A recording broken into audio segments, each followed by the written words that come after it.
Okay, let's recap a bit, shall we? With Black Ops 7 just a day away, or already out depending on when this is uploaded or when you watch this, there has been a lot that has happened leading up to it. If you're someone who's needing a refresher or an info dump on games you may not have played, then that's what I'm here to do. This won't be as in-depth as my usual lore videos, and I'll simply be focusing on the key moments to the best of my ability. Just so you know the essentials by the time you hop into Ashes of the Damned and the rest of Black Ops 7. Black Ops Cold War. At the end of the Aether storyline, Primus, Ultimus, and Victus sacrifice their lives to plunge the entire multiverse into the Dark Aether and create a singular new universe that they hoped would stay free of their past. The Dark Aether storyline takes place in this created universe. Only two survivors remain from this event, Samantha Maxis and Edward Eddie Richthofen.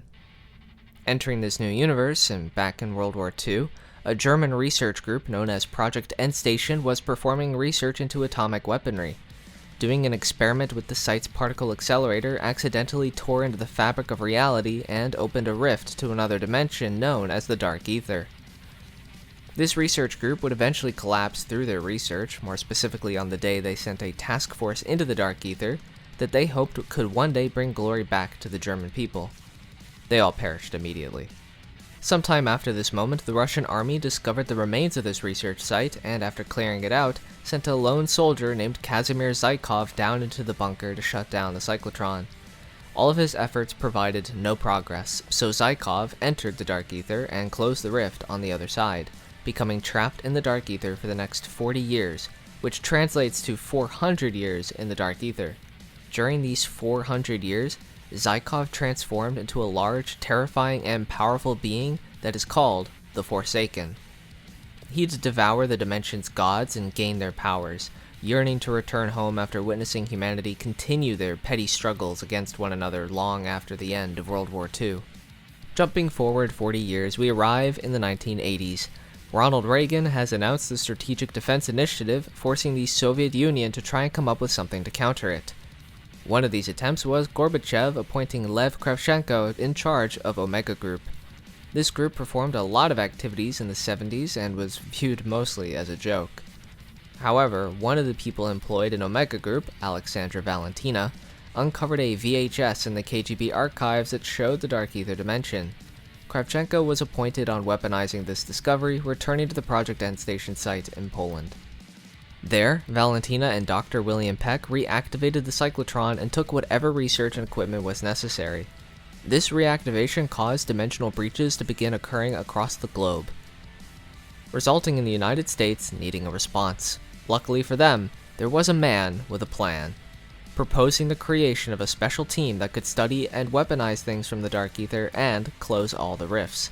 This group is called the Office of Requiem. Hired to lead the 4 departments of Requiem under the leadership of its director are Gregory Weaver, Oscar Strauss, Mackenzie Carver, and Elizabeth Gray. They proceed to send strike teams to the various outbreak zones, but the ones we're interested in is Die Maschine. Our strike team operators arrive at the abandoned Endstation facility, fighting off the undead. They restore a megaton using a device that can restore some brain functionality to the undead. This restored megaton, named Orlov, helps the strike team in destroying the cyclotron. Orlov dies in the explosion for a good cause, and the strike team exfil the area. While Dr. Peck and Kukle create a device that manually opens rifts wherever they want, a BND agent, Samantha Maxis, comes into contact with a Russian soldier on site who is reconsidering his loyalties. This soldier is Sergei Ravanov. Ravanov provides Samantha with some info on the Vietnam base, and Samantha attempts to infiltrate the facility. However, she is captured and sent into the Dark Aether. In her isolation, she causes an outbreak at the Vietnam facility, re-tapping into a power set she has long forgotten. Ravanov contacts Requiem about her disappearance, and so a strike team is sent in to rescue her. Peck loosely helps after being exposed to his own truth serum, but only long enough to get a lead. Using a satellite intended for a future operation, Requiem finds Samantha's location and plucks her out of the Dark Aether. Ravanov stays within Omega, now acting as an informant for Requiem, while Samantha is kept under tight security to make sure everything is okay within her mind and genetic structure after all that exposure to the Dark Aether. During this time between maps, Requiem is preparing for Operation Threshold, which is just the outbreak mode. At the same time, Dr. Peck has begun developing a powerful weapon which he proudly calls the Inversion Warheads. These can detonate a Dark Aether rift anywhere and swallow the blast radius into the Dark Aether. Samantha catches wind of this thanks to Ravenov. As a Requiem strike team performs their own operations in the Ural Mountains, Samantha manages to contact them discreetly. She brings them to Ruka to meet with Ravenov in an Omega Group missile silo, housing the Inversion Warheads. Together, they thwart their launch and send them into the ocean. The strike team returns to base, and a very angry Weaver scolds Samantha for hijacking an operation behind his back. As punishment, the director of Requiem has Samantha taken away to a special cell block where she undergoes torture, experimentation, and interrogation, her mind slowly being forced into submission to one day make the ultimate sacrifice. Meanwhile, Ravenov is confronted by an Omega scientist who wishes to defect, along with 6 others and a recent 7th. They promise to give a creation to Requiem that Omega doesn't even know about, a device referred to as an Aetherium neutralizer. Weaver is greenlit to perform the operation to rescue the, quote, Omega-8, but the mission goes south as one of the defectors was an inside man for Kravchenko. Now knowing who their mole is, the traitor reveals himself as Dr. Hugo Yeager, killing the other 7 scientists. Ravenov goes into hiding, and the Requiem strike team is captured by Omega, alongside their exfil pilot, Raptor 1. Not all was lost for Requiem, however, as they did recover half of the blueprint for the Aetherium neutralizer. Little wins. I should also mention that the Forsaken, posing as his human form Zykov, has been in contact with Dr. Peck, trying to have him help in his escape. He's also been in contact with Alexandra Valentina, who in reality is Angelica Vogel, the daughter of Project Endstation's founder. In his communication, he poses as Ulrich, manipulating her to help him escape. Valentina enters Berlin to find the other Endstation facility where she plans to unleash the dead and hopefully reunite with her father, still unaware of who she's actually speaking with. Omega becomes aware of Valentina's treason and preps the Requiem strike team to go in and remove her from the equation. Kravchenko may not like them, but their reputation precedes them. He unfortunately needs their help. At the same time, the director has the robotic unit named Klaus deployed into Berlin alongside a Requiem-made wonder weapon, the Cerberus. Requiem strike team arrives in Berlin, assembling Klaus and obtaining the Cerberus. They use these tools to uncover the Endstation facility and eventually locate Valentina, defeating her and securing the city from the undead. Kravchenko attempts to wipe the strike team out, but Samantha opens a rift and helps them escape. Things are getting desperate on all sides. The Forsaken has begun to increase his efforts in his escape since the Berlin incident, Omega is closer to securing Zykov from the Dark Aether, and Requiem still remains behind. As such, it's time for a desperate course of action. Which brings us to the final map of Cold War, named after our main villain, the Forsaken. Omega plans to secure Zykov so they can capture the Forsaken and weaponize it, while Requiem wants to destroy it. Unfortunately for all of them, the Forsaken has its own plans for humanity. Upon Zykov's escape, he shows his true form as the Forsaken. Samantha arrives, fending the Forsaken off long enough for the Requiem strike team to get to her location using the now finished Aetherium neutralizer. Even Dr. Peck decides to make himself useful. When the Forsaken is defeated, Samantha enters a dimensional rift, sacrificing her life and closing the veil between our realities. Samantha's life comes to an end, and the Forsaken is captured inside of a large sphere. Omega Group crumbles, Kravchenko is exiled and killed in Afghanistan, while Requiem closes and its leaders sent to prison by the hands of the director, who is revealed to be none other than Edward Richthofen. Vanguard. Let's go back in time to the earliest moments of human history and the Dark Aether's own history. A large stone monolith named the Construct towers over the realms in the Dark Aether. This monolith's origins and motives remain unknown, but it will occasionally bestow a fragment of its unlimited power to those worthy of it, evolving into an Archon. A being in this realm, Cortifex the Deathless, hopes to become an Archon to assist in his goal to conquer the Dark Aether for himself. Eventually, the beings of the Dark Aether discover our reality and make contact with humanity. Influencing our ancient societies, Cortifex bonded with an Egyptian pharaoh, Syraxis with a lord in Japan, Belikar with the Mayans, Invictor with the Greeks, and Nordicus with the Norse. They were mistaken as gods of their respective mythologies. In order to communicate with humanity, they needed to craft special artifacts that would let them bond with a human host, giving them a fraction of their power. In this endeavor to conquer the Dark Aether, the other entities banded together against Kortifex and trapped him in his artifact. This also led to their own entrapment, but it was for a good cause. We jump to 1944, and a German group known as Die Wahrheit has been scouring across the globe to find proof of the Aryan race. Against his wishes, Professor Gabriel Kraft is part of this expedition, as his partner Sasha is currently in an internment camp, though they are killed by the group's leader later. The leader, by the way, is Wolfram von List, the great uncle of Hugo Jaeger. The artifacts they acquired from Egypt, Mexico, Japan, Norway, and Greece began to glow and awaken after Project Endstation accidentally tore open the rift in Poland. Wolfram grabbed hold of the scepter, bonding with Kortifex the Deathless. Together they raised the dead, helping each other in their respective wars. Kraft obtained the other 4 artifacts and called out for help. A rogue strike team of the Allies arrived, bonding with Syraxis, Invictor, Belikar, and Nordicus. With their assistance, they'd call out for help in the Dark Aether to find more to join their cause. The only one to answer was Verkana the Last. She provided them transport to the dig site where Kortifex's scepter was found. In Egypt, the strike team reawakened the Decimator, a once loyal soldier of Kortifex who was transformed into his shield. With the Decimator's help, the strike team obtained a page from the Tome of Rituals, a book created by a group known as the Société Occulte. This book contained Dark Aether rune magic. However, this particular page provided instructions on how to sever an entity's connection with their host, which is exactly what the group of heroes needed. Traveling to Shinonuma, a swamp outpost in Okinawa, the strike team assembles an artifact called the Bronze Mirror. This object physically resembles another artifact known by Kraft, something he studied briefly due to his inspiration who knew a lot more on the subject, this artifact being the Sentinel artifact. Anyway, using the Bronze Mirror, it unleashes an echo of Syraxis. This is because a long time ago, Kortifex had the locals use this artifact against Syraxis, which severed her memories. Defeating the echo, she regains her memories. Now aware of Kortifex's plan with the construct, they travel back to Egypt. Here, they use the Bronze Mirror and successfully sever Kortifex and Wolfram. However, this is exactly what Kortifex wanted. He is now free from the artifact, traveling back into the Dark Aether where he confronts the construct and becomes an Archon. The strike team is given permission by the construct to prove their worth. Wolfram is warped to Kraft, and he assists the strike team's efforts in defeating Kortifex. When they've proven themselves, they pursue Kortifex, and an epic battle ensues, leading to Kortifex's defeat.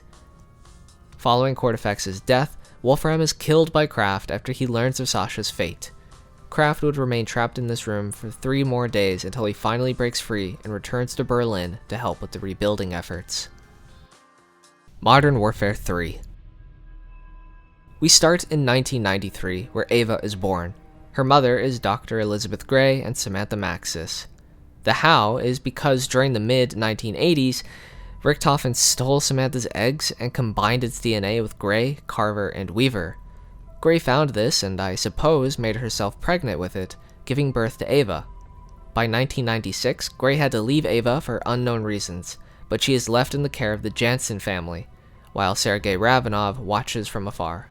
At the same time as her birth, a shadowy clone known as the Entity is born in the Dark Aether as well.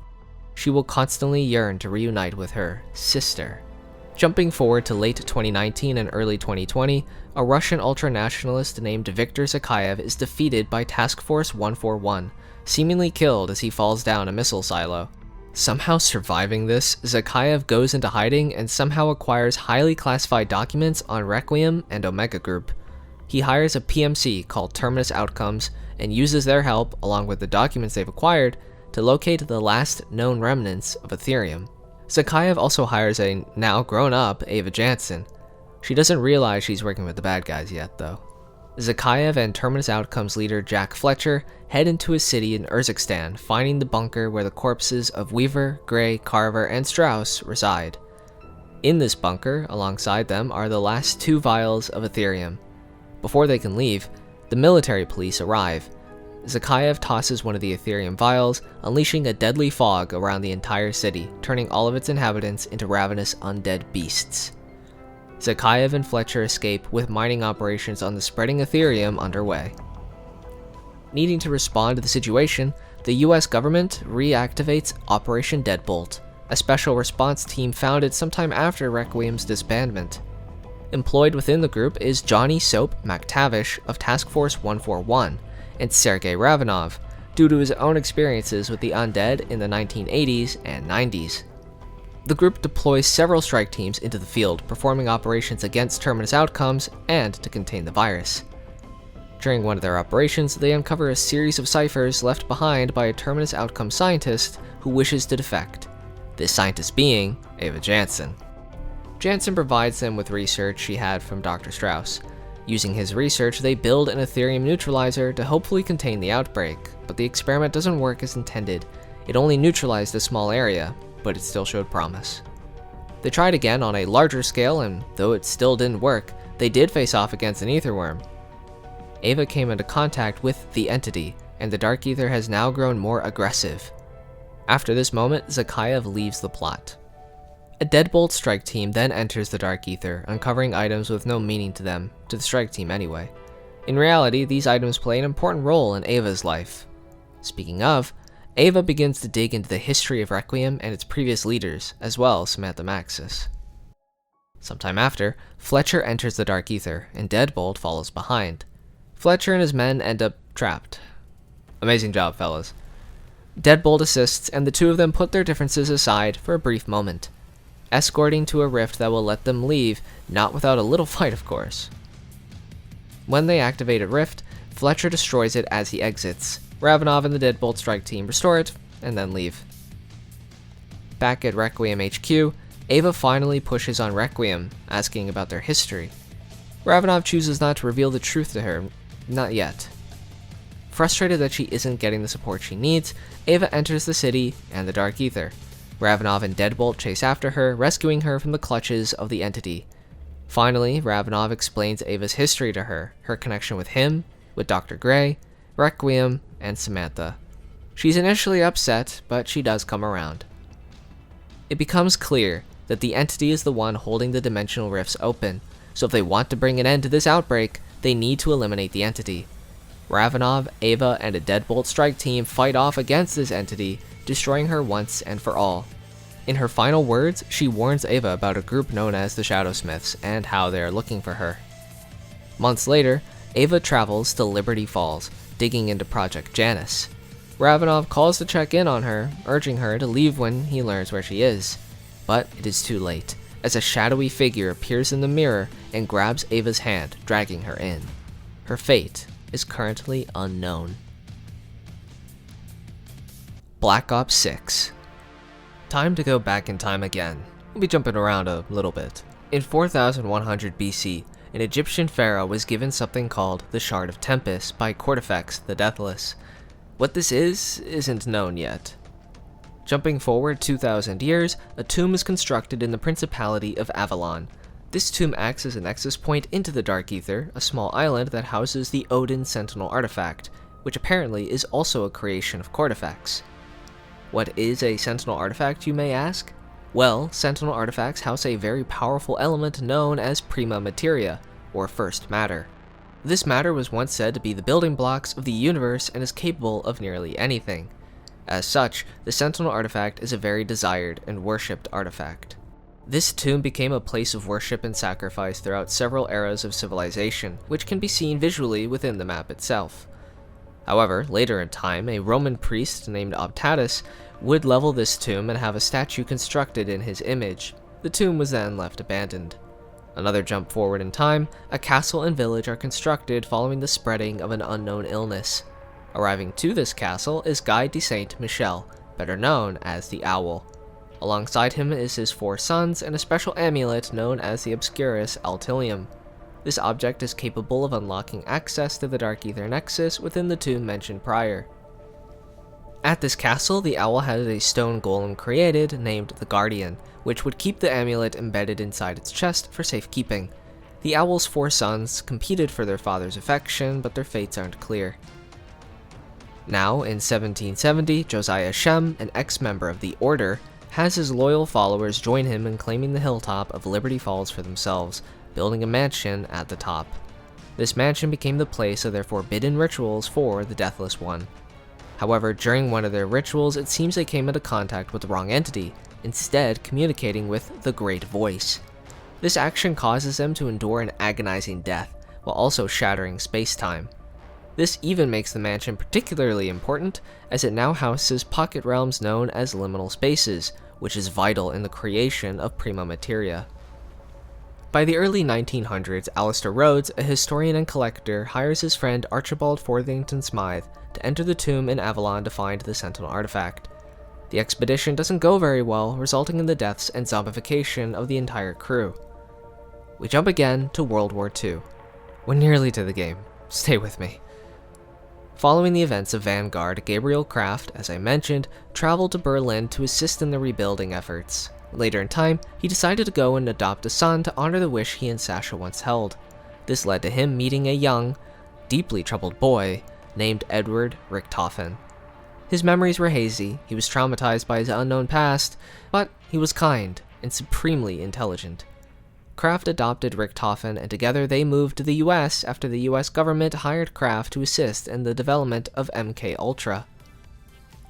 Years later, during the Vietnam War, Richtofen, nicknamed the Blue Baron, meets a CIA agent named Kruger. They become friends, and Richtofen is recruited into the CIA thanks to Kruger. Here, Richtofen meets Mary, who will later become his wife. Mary was Kruger's secretary. However, Mary knew of Kruger's dark secrets, and she could no longer stomach it. She planned to reveal his truths, but this led to Kruger retaliating by setting up her demise. Hiring Gregory Weaver to enact this assassination, lying to him of who his target really was. He did as he was instructed, leading to the deaths of Mary and her son Samuel, which left Richtofen alone and consumed with grief and rage. He would use Requiem as a long-term plan to get his revenge. With this all out of the way, it's time we catch up to the post-Cold War and see what Richtofen and Project Janus has been up to. Throughout the years since Requiem's disbandment, Richtofen has been busy trying to revive Mary and Samuel back from the dead. Using cloning technology, regeneration, research into time travel, amongst other things. But none of these paths were bringing him any closer to his family. He had to abandon science and confronted his father, hoping to learn where the Sentinel artifact resides. His father refuses to help, aware of the dangers the artifact can bring. Richtofen angrily has his father imprisoned by the French Syndicate and interrogated by Sergei Ravanov, who was hired by the Syndicate. Meanwhile, with the heads of Requiem, which in case you've forgotten, is Weaver, Strauss, Carver, and Gray. They've arrived at Project Janus's island facility, referred to as Terminus. On this island, many inhumane experiments occurred by the hands of Dr. Revity Modi. For the next 5 years, they would receive torture and interrogations by the island's warden, Ernst Duffer. In between his attempts to recreate his family, Richtofen also creates the Synaptic Algorithm Module, or SAM. This big ball has the personality and memories of Samantha Maxis, and she starts to grow a desire to become the real Samantha Maxis. Sam would then learn mimicry with the help of the Forsaken, who is still in his containment chamber, so she can urge 4 prisoners to follow her orders and help her get the body she desires. Which brings us to the game's events. Sam unleashes the undead in Liberty Falls and Terminus Island, trapping Richtofen in a liminal space. Over with good old Dr. Peck, he finds someone named Maya Aguinaldo, and the two of them work together due to mutual interest. Maya's brother Nathan has disappeared from the French Syndicate, being sent away to Terminus Island, where he's been used as a test subject. While for Peck, he wishes to break the Requiem heads free so they can get their revenge on Richtofen. Arriving on the island, Maya and Peck break them all free and begin their pursuit of Richtofen. But before that, the Requiem crew assist Maya in finding her brother, who has suffered a horrible fate. Nathan has endured Modi's amalgam program, becoming exactly that, an amalgam. Together, the crew bring Nathan peace and change their target off of Richtofen for only a brief moment, locating Dr. Modi and bringing her to the surface from her submarine, which has Peck's inversion warheads attached to it. Before any justice can be given by the hands of our heroes, large fleshy tentacles rise from beneath the ocean and crush the submarine and Modi, soaking in the Aetherium within the warheads. This causes a massive mutation to the already mutated flesh monster known as Patient 13. The Requiem crew slay this eldritch beast and meet with Peck and Strauss, where Sam contacts the crew and provides them a lead on how to revive Samantha. They just need the Sentinel artifact. She helps them get to Avalon. In Avalon, the Requiem crew finds Ravenov.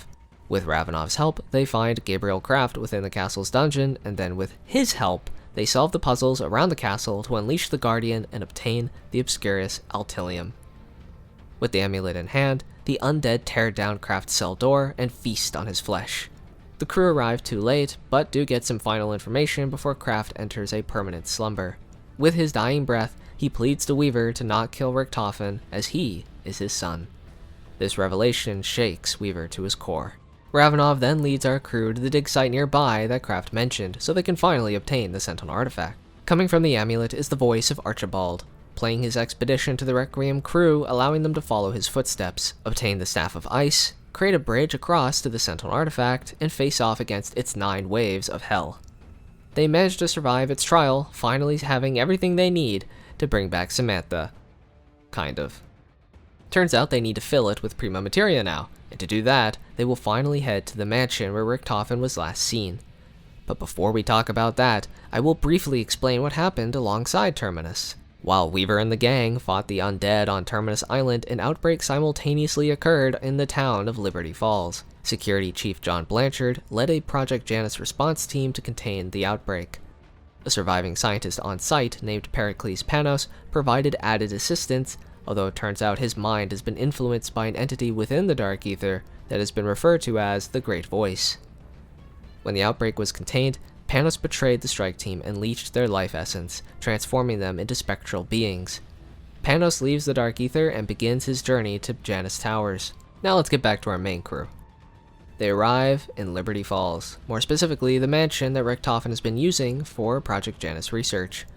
Coming face-to-face plate with Sam at long last, she assists our heroes in gaining prima materia for the Sentinel artifact. Richtofen calls out from the liminal space he's trapped in, pleading to them not to listen to Sam, but it is too late. The artifact is filled by sacrificing Fats Malloy, Sam Colton, and Josiah Shem's trapped souls. Sam thanks our heroes, but to prevent them from getting in her way, she teleports them to the same liminal space that she'd placed Richtofen inside of, perhaps as a show of thanks to get their precious revenge. Instead, Richtofen reveals to them the history he shares with Weaver, and that all of this, in a sense, is his fault.